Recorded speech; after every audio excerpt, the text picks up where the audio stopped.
இந்த படம் எடுக்கும் போது நான் பிறக்கல, அண்ணன் தான் பிறந்திருந்தாங்க. நான் இந்த படம் வந்து வீட்டில் டிவியில் தான் பார்த்துருக்கேன். ஃபஸ்ட் டைம் தியேட்டரில் பார்க்குறது எனக்கு ரொம்ப ரொம்ப சந்தோஷமாக இருந்துச்சு. அப்பாவை ரொம்ப அழகாக காமிச்சிருக்கீங்க சார். ஹலோ, அவர் உண்மையிலேயே அழகுப்பா.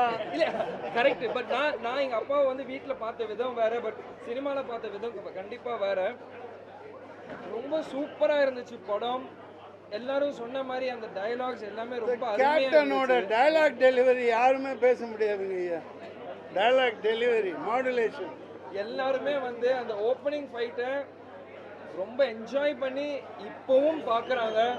இப்போ இருக்க 2K கிட்ஸாக இருக்கட்டும், அப்போ இருந்த 90s இருக்கட்டும், எல்லாருமே இன்னமும் இந்த படத்தை ரொம்ப என்ஜாய் பண்ணி பார்க்குறாங்க. டைலாக்ஸாக இருக்கட்டும், சாங்ஸாக இருக்கட்டும், ஃபைட்டாக இருக்கட்டும், ரொம்ப நல்லா பண்ணியிருக்காரு சார். நான் இந்த படத்தை 90s எடுத்தாங்கன்னு சொன்னால் நம்பவே முடியாது. ஏன்னா அப்பாவே வந்து இவ்வளோ டெக்னாலஜி, இவ்வளோ கிறிஸ்பான், இவ்வளோ ஷார்ப்பாக எடுத்திருக்காரு. இப்போ இந்த படம் பார்த்தா கூட போர் அடிக்கலை.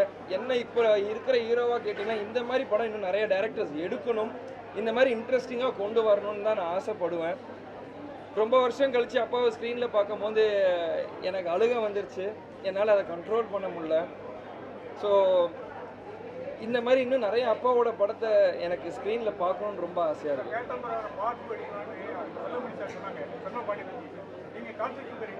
நான் எல்லாம் ரெடி சார். என்ன சார் ஓகேன்ட்டாரு, நானும் ஓகே தான் சார், அவ்வளோதான் சார். எப்பவுமே வந்து சார் வந்து கேப்டன் சொல்லுவாங்க. நேற்று வந்து ஒரு பெரிய விஜய் சார் என்ன சொல்ல அண்ணான்ட்டாரு. அது எப்படி நீங்க பாக்குறீங்க? எனக்கு பின்னால அவங்க பேசாம இருந்தது அண்ணா விஜய் அண்ணனுக்கு வந்து அப்பா வந்து அண்ணன், ஸோ அவர் வந்து அண்ணான்னு கூப்பிடுறாரு, அவ்வளோதான். இதில் ஒன்றும் பெருசாக நம்ம பார்க்குறதுக்கு ஒன்றும் இல்லை.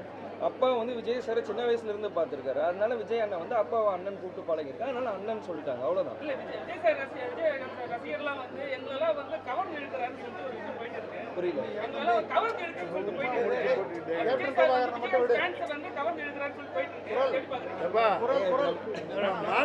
இந்த படத்தை பத்தி பேசுப்பா. அப்பா வந்து எல்லாரும் மக்கள் சொத்து. அப்போ படத்துலேயே சொல்லியிருக்காரு, மக்கள் திருப்பி மகேசன் திருப்புன்ட்டு. ஸோ அது மக்கள் சொல்ல போகிறாங்க, யார் இழுக்கிறாங்க இது அதெல்லாம் அங்கே எதுவுமே கிடையாது. இப்போ கேப்டன் பிரபாகர் ரீரிலீஸ்க்காக வந்திருக்கோம், அப்பாவை கொண்டாட வந்திருக்கோம், அதனால நம்ம அதை மட்டும் பார்ப்போம். வீரபத்திரன் வந்து ஸ்பீக்கரில் வந்து அப்போ இருந்தாங்க அந்த படம் எடுக்கும்போது. அன்னைக்கு வந்து யாருமே ஏற்று நடிக்காத கதாபாத்திரத்தை கேப்டன் சார் எடுத்து நடிச்சிருக்கிறாரு. அன்னைக்கு காலகட்டத்தில் அதை பெரிய பெரிய பிரச்சனைகளை சந்திச்சிருக்காங்க.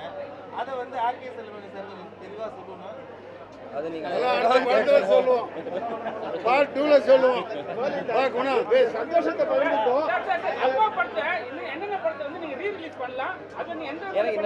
அப்பாவோட எல்லா படத்தையும் எனக்கு ரீரிலீஸ் பண்ணணும், அதுதான் என்னோட ஆசை.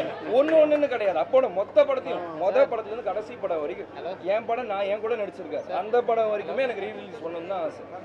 சரிங்களா?